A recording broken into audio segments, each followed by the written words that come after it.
Welcome to the Pulse Experience, the podcast that takes you on a journey of wellness at the intersection of technology and human experience. I'm your host, Edward Beltran, CEO of Fierce and innovator of Pulse. Stress is a very large problem today.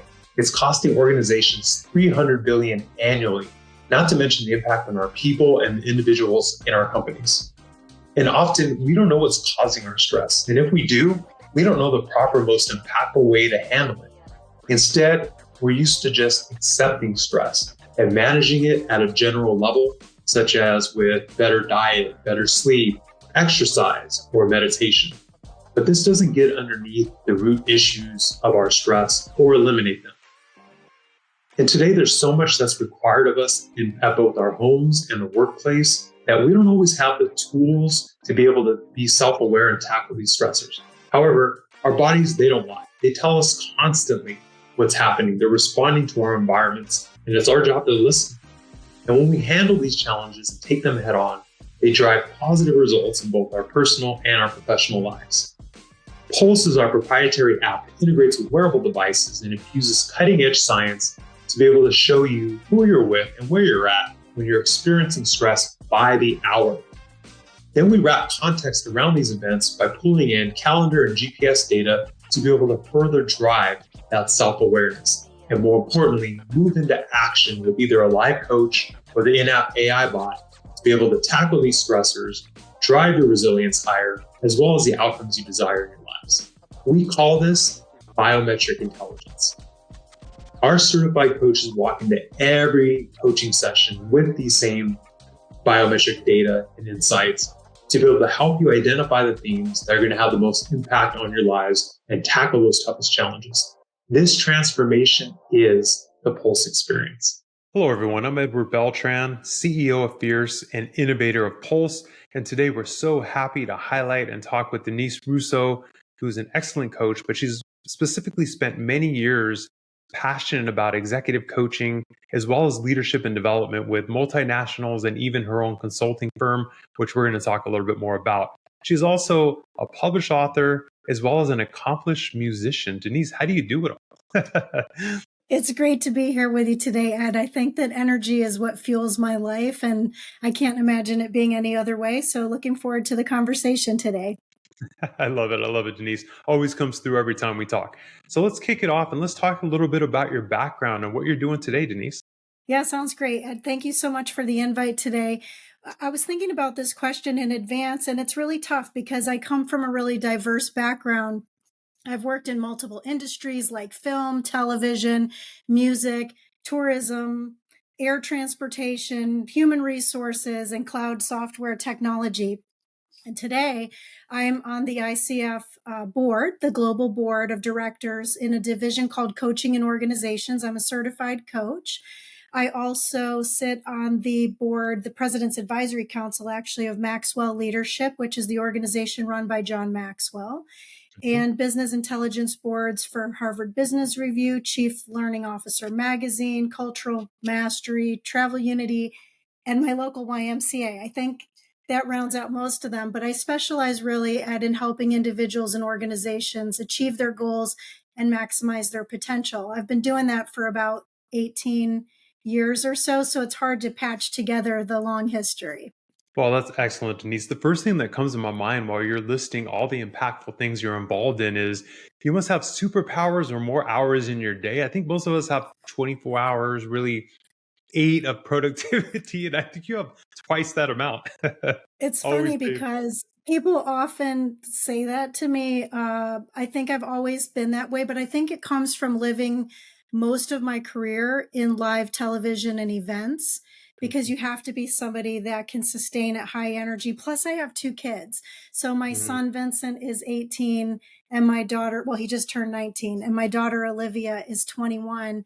And they're just like me. They've been involved in events and activities probably more than they need to be for all of their life. And so it's just been really a life of adrenaline. But honestly, I had a day off the other day, and I think within 10 minutes, I found myself bored and needing to do something. And so it's usually at those moments that I start something new. Wow, a day off. How dare you, Denise? That's awesome. Let's decompose this a little bit more. How about we start with ICF, which stands for the International Coaching Federation. For most coaches, know for some of the laymen, maybe not. It's one of the highest certifications for a coach. So I'd love to talk about that a little bit more, but then dive into what it's been like for you to be a coach. How long you've been a coach, and what you find most rewarding about it. Yeah, so ICF, International Coaching Federation, is the governing board of coaches worldwide. It is, if you're listening in and you're a coach and you are not yet a member of ICF, I would highly encourage you to look at that. ICF also helps people that are coaches identify programs that have been vetted to ensure that the programs that they're getting certified in follow a rule of code of ethics, and that they are organizations and programs that really focus on the true essence of coaching across the universe. And so I've been a coach for about 18 years. I didn't start as a coach through ICF. I actually started with John Maxwell.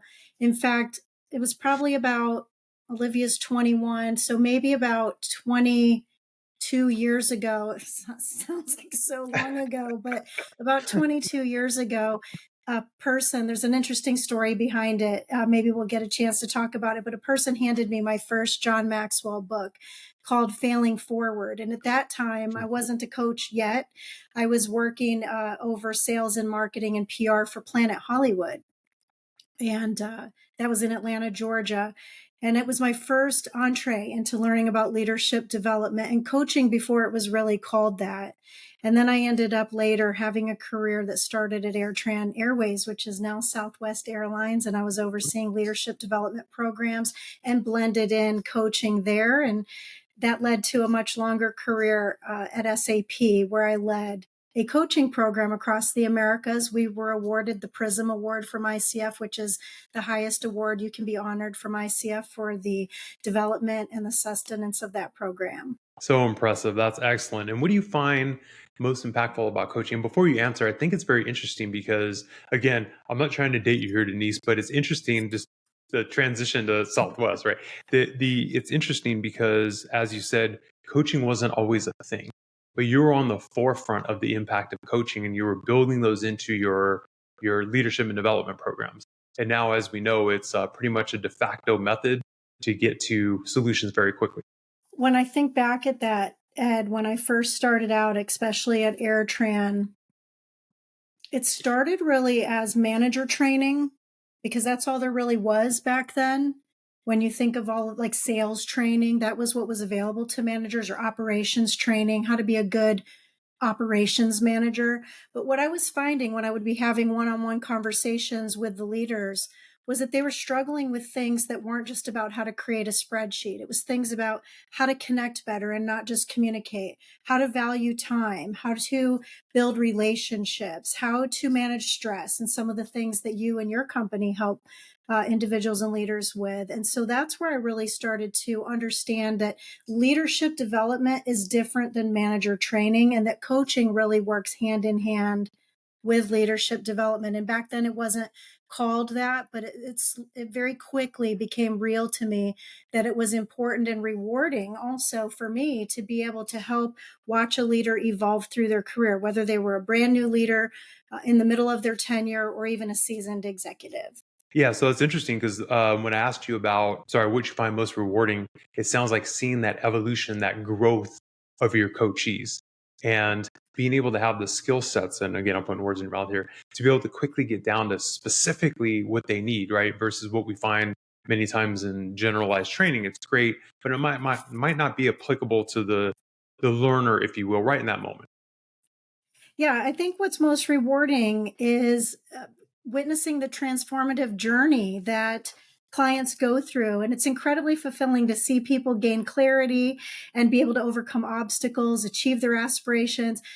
What I find often, Ed, especially in a business setting, because most of my clients are people in business, is that sometimes we find ourselves in life putting our dreams to the side. Maybe it's that we wanted to wait until our kids grew up, or wait until we had a certain title, or wait until we had a certain salary, or whatever it might be. And what happens is people sometimes put their dreams to the side and they need to be awakened. Or sometimes people are happy where they are, but they want to grow and they're just not sure how to grow. And so people put together goal plans and the goals go to the side, or they don't know how they align to the corporate objectives.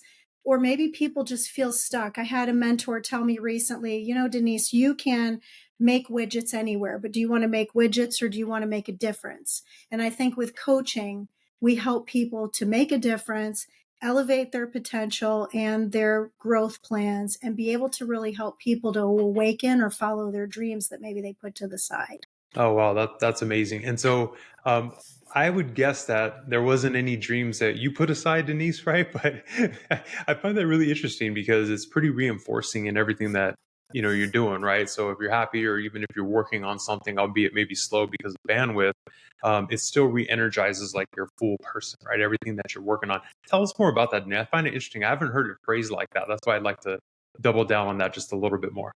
I think it's interesting that you asked the question or phrased it in such a way that would maybe presume that I've been able to follow everything I wanted in my life. And I would say that we all have things that maybe we wish we could do more of. I'm the type of person that I love continuous learning. If there was a way for me to get involved in every program and every conference and webinar, listen to every speaker and read every book, I would. I even started a podcast this year called What's on Your Bookshelf, because people would often come to me and ask, hey, what book do you know that would be good for this topic or for that topic? And I found myself being able to be in a position to make those recommendations, but I need time. And so what I often tell my clients is that something that I had to learn myself was about the value of time. And what I mean by that, Ed, is that when you think of the phrase, oh, time is money, we often hear that in business, time is money, but it really isn't. Because with money, you can waste it, you can spend it, or you can invest it. With time, you can waste it, you can spend it, or invest it. The difference is with money, you can always get more of it. But when the hourglass runs out on time, you can never buy more of it. You can never get any more of it back. You can't extend it. You don't know when the expiration date will be. And so I think it's really critical and important, whether you're coaching someone, whether you are being coached, or whether you're looking at ways to elevate your potential and purpose in life, to first look at the way that you use time in this life, because it's not guaranteed. What is guaranteed is it will end at some point, but how we use our moments really matters. Absolutely. And thank you so much for that, Denise. And I couldn't agree with you more. And it's interesting how a couple of questions ago, you framed your answer in the time frame of one of your children, right? I thought that was interesting because I got, two guys as well. And I think about things in terms of my children's life as well. And for us, so I'll speak for me, 3 years, 3 years, right? But 3 years in the life of a child, right? If they're 12, 13, 14, 15 years old, is absolutely significant. So to your point, it's like a perception of time, and every day is valuable. So I love that so much. And I love your podcast too. What's on your shelf? I just wanted to share with you this as well, Denise. So you talk about putting personal aspirations on the side. What I find is that when I'm reading for enjoyment, there's certain parts of my brain that's just firing. It seems to have synergistic effects on everything that I do. And what I mean by fun reading is, my wife, my kids love like Tolkien and, Harry Potter and those type of books. I'm more into like sports autobiographies or people who do like great things, and they just take the time to be able to write their journey in it, because, you look on social media, you look on TV, and it looks like so many people are so successful overnight, and it was hit the easy button and here you go. And the reality is it's not, right? And so for me, it's just a constant reminder of the struggle, the resilience that people put in their lives. And for me, it's like so important. So I appreciate you highlighting that, because I think it is important in the journey of leaders. Absolutely. You make a really great point as well, Ed, that we learn a lot of lessons from athletes and coaches. One of the most recent podcast series that we did on What's on Your Bookshelf was a book called Coach Wooden by Pat Williams. Pat Williams is the founder of the Orlando Magic NBA team, and he was also started his career actually in Major League Baseball before he became a basketball player. Then he went on to become a businessman, and then he became a mentee of the infamous Coach John Wooden, who has impacted thousands of lives across the world, not just because of what he did on the court, but how he impacted hearts off the court. And so that was probably one of my most fun series. The podcast is really interesting because I noticed that with podcasts, before I started the podcast, Ed, that people would maybe have um, one episode to try to go through an entire book. Or you see often these ads on Instagram or even LinkedIn that say, read 300 books in a year. But one of the principles that Coach Wooden's father taught him when he was a young boy was that it's important to drink deeply from good books. And in other words, you don't just read a book for the words, you read a book to digest those words and live out those words in your life. And so that's what we did. We had 14 episodes of just that one book. Wow. And I can tell you what, I learned a lot about my life reading it that way. And I had read the book before we did the podcast and reread it as we went through living it out loud. And it was just a tremendous life change to be able to do that. I suggest and recommend that for anyone, no matter what you're reading. Don't just read for the speed of it. Read for the significance of why you have that book in your hands. And that way it won't just sit on your shelf, but it will be something that becomes a living thing for you in your life. Absolutely. Couldn't agree with you more, Denise. And I think my dad, who listens, right, is going to be very excited about this. I'm going to have to refer him right to those episodes. He's a big John Wooden fan. So I'm going to have to turn him on to those. But absolutely. Awesome. And so with that, Denise, can you share with us a story of one of the most impactful coaching situations that you had a part to be in? We would love to hear maybe from your experiences, any story you'd like to share. This is such a tough one because I love all of my clients equally. It's sort of like when you're asked, do you have a favorite child? We don't. And I love everybody equally for different reasons. So it was hard to think of one story, but in interest of time, I'll give you one story that was one of the most impactful coaching experience I had. It was when I was working with, and I actually still do work with this executive who's based in Sweden. This person was facing a major career transition and just was feeling stuck. And throughout our coaching journey, they not only secured their dream job, but they also experienced a significant boost in their confidence and their leadership abilities. He's been my client now for, I think, a little bit, maybe over 4 years. And you might think that that's a long time, but coaching is a long game, or as Simon Sinek likes to call it, the infinite game. It's part of the infinite game. And so this person that I'm thinking of, he started out in another role in another country, and he had a goal to move to another country, to grow into a senior leadership role, and to get married. And at that time, he didn't even have a significant other. So these were really big, audacious goals to have.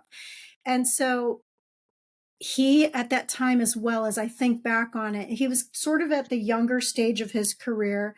He was super aggressive. He wanted to grow up that ladder really fast, but he didn't always have the most positive personality, and it was affecting his career opportunities and his relationships, even with his customers. But through coaching over time, this person ended up refining their vision for their career. They improved all of their scores on things like leadership, trust, employee engagement, performance, renewals, which are big measurements, especially in the software or technology or sales industry for customers.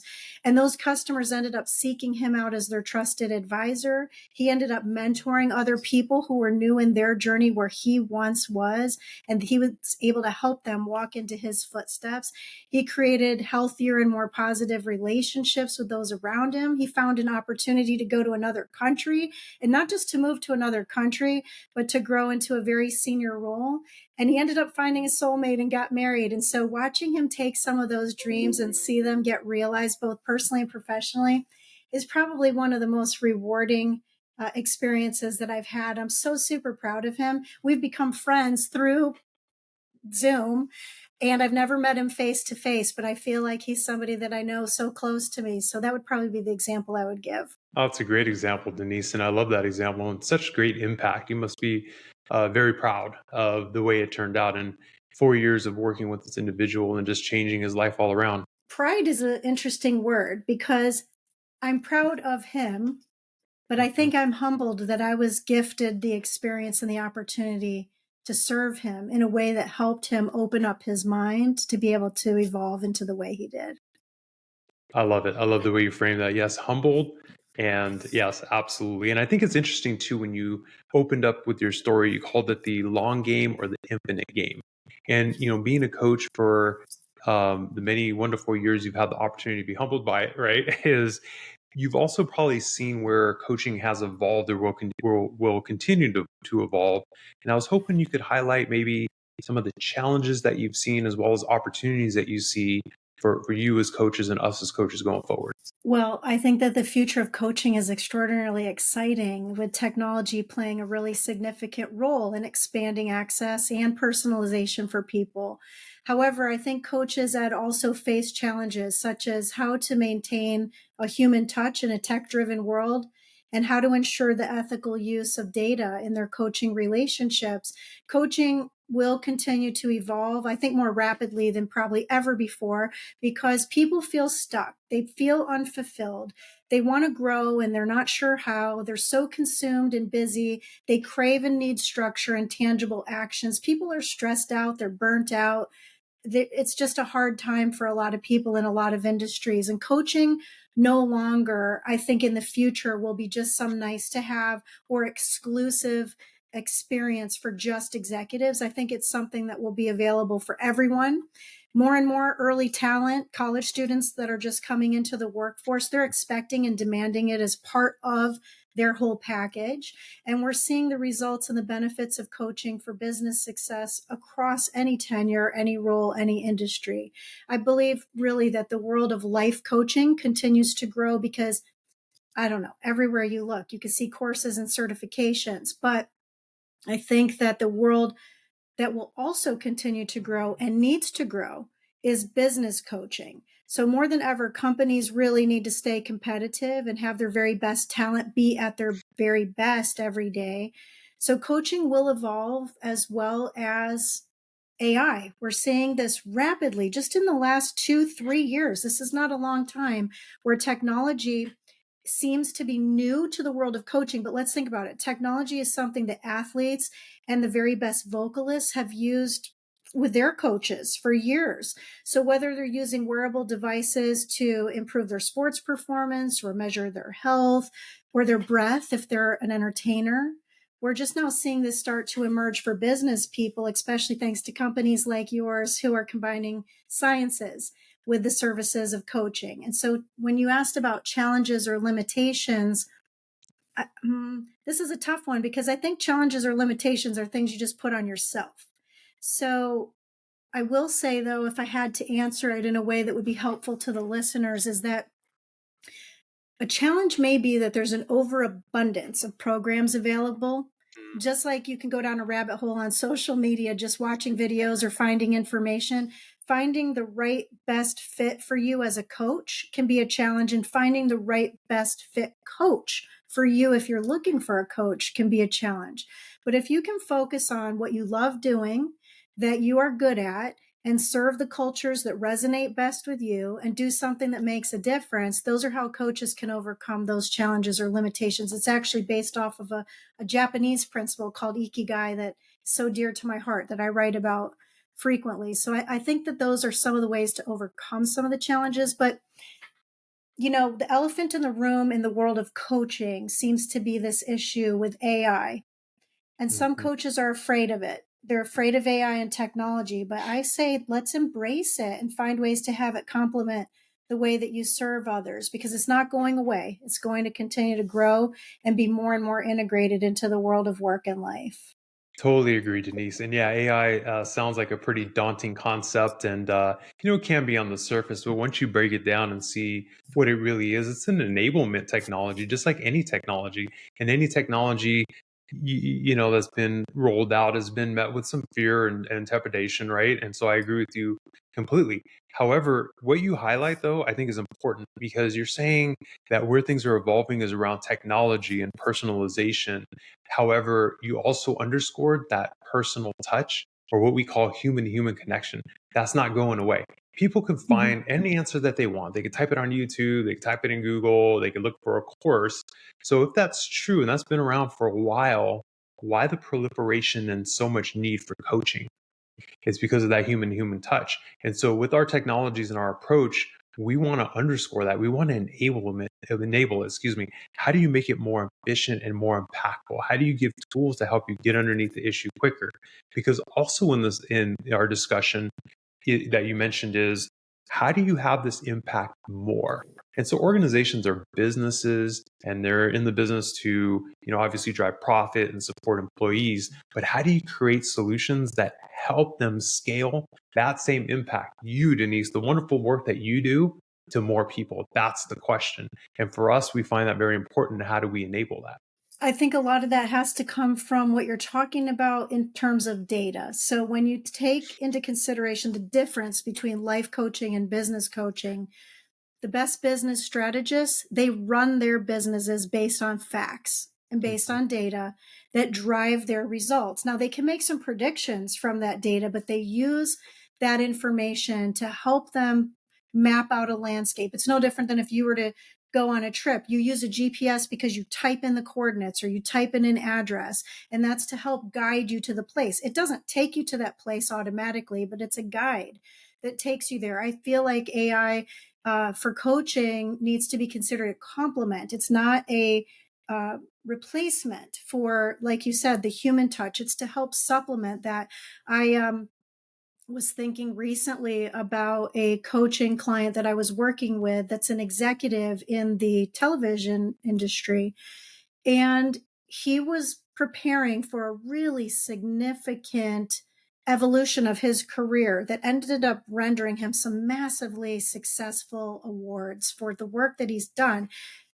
And I won't take the credit for the award because he did all the work behind it, but I leveraged AI to make sure that I wasn't just asking good questions, but that I was asking great questions, because I don't know the depth of his industry at the level that he's in. And coaches are not there to know everything there is about your role or your goal. They're there to ask good questions. And I think that technology is a really wonderful way to help you reframe or think about how to ask those questions that'll dig deeper into somebody's subconscious mind as they're developing solutions to their challenges.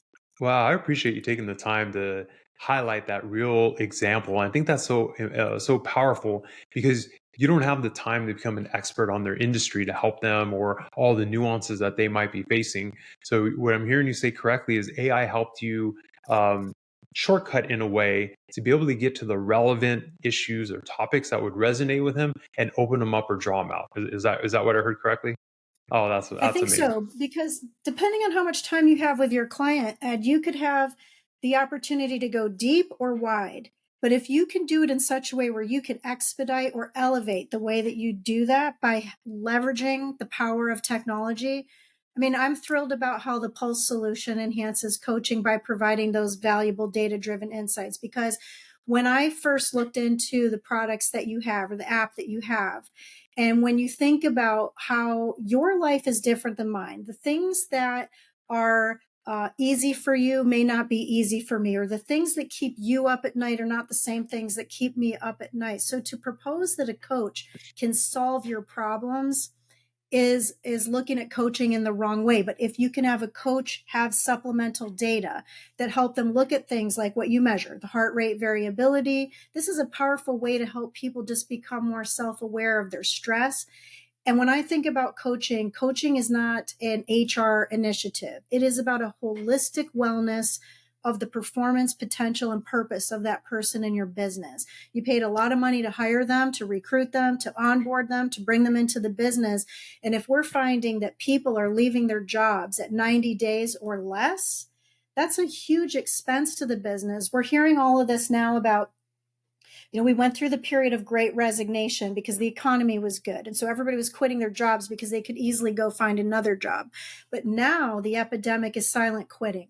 That means that a company is suffering with people that basically are just barely showing up. They're on your payroll, but they're not producing at the maximum potential and volume that they could. And most of it is because of stress. And so if a coach could help someone become more self-aware of stress and the negative and harmful impacts of stress on their personal and their professional life, then that becomes a wellness initiative. If you think about even the cost of healthcare for a business, you run a business, so I'm sure you think about these things about how much money can you save just by having more healthy, balanced, trusting, and productive people in your workforce. And so if you had a tool and you had data that delivers information from that tool that could empower coaches and clients to make better decisions and track their progress and drive their personal and professional growth more effectively, why would you not use that? So that's something that you have at your company that everybody needs to know about. So this is not just a supplement.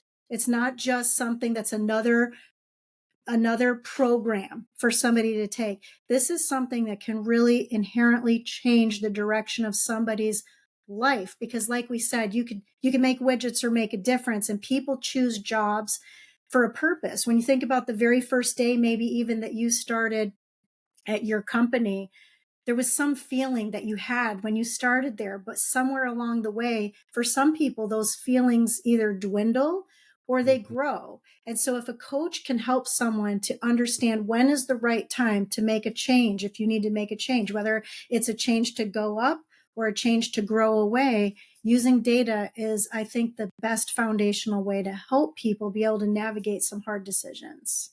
Oh, so well said, Denise. Thank you so much. Yeah, that kind of leads me to, and very well said, is that where we're really trying to wrap our approach here around what we call biometric intelligence. There obviously is a wealth of information around emotional intelligence, which is impactful, right? Being aware of an emotion, then moving into logic. And what we're trying to start with is that trigger, that biological response, if you will. Why are you responding like this? What is happening to be able to drive that self-awareness, but more importantly, the action? So what we see, and you opened up beautifully with this Denise's silent quitting or the great resignation, those are outcomes of something else that happened a lot earlier. So how do we drive the self-awareness to where we don't live in such a binary society, right? Which is, oh, I feel like this is a horrible culture and I'm leaving, right? Or my boss doesn't like me and my only option is exit. Well, no, the research shows that 90% of the time, these are just misunderstandings, right? That are quickly cleared up or addressed, if you will, when you actually engage in what's happening and ask powerful questions, of course, right? So Denise, just fantastic work. Thank you so much for your support. We're going to continue ongoing work with you as well, Denise. So hopefully we'll have you back on. Before we do, I would love for you to tell us a little bit more about how our audience can find you and work with you, either as a coach or as a consultant, and all the wonderful work that you do. Thank you for the question. My background, aside from coaching, has been built on a career for many years of instructional design and learner experience.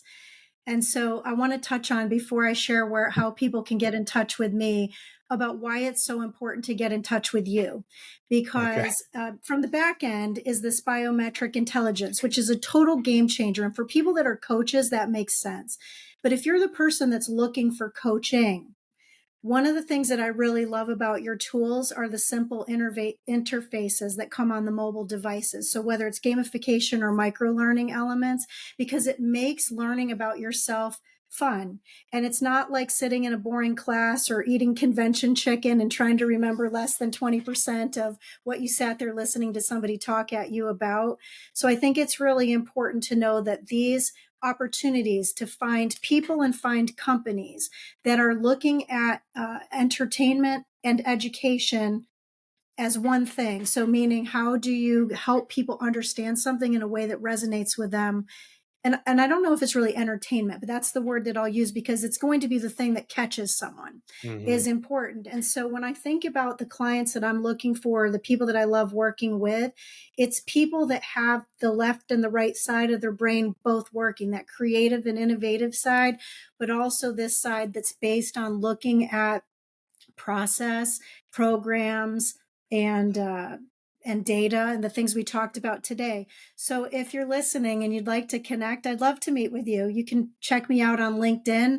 Now, LinkedIn is interesting because there's not an easy way to say what the web address is, but my web address would be Denise Russo #1. So Denise Russo 1 on there. I'd be delighted to explore how coaching can empower you or your organization. Part of what I've done with the ICF and the division I sit on there is helping businesses build coaching programs and coaching cultures, whether it's an internal program, external program, a hybrid of both, or even how to help managers have better coaching skills. So you could email me directly through my company, which is info@schoolofthoughts with an S on the end, .net, info@schoolofthoughts.net, certainly on LinkedIn. I'd love if you would take the time to Google my name and Forbes and check out some of the articles that I've written for Forbes through the Coaches Council. And if you like podcasts, listen to What's on Your Bookshelf. We have new episodes out every Wednesday.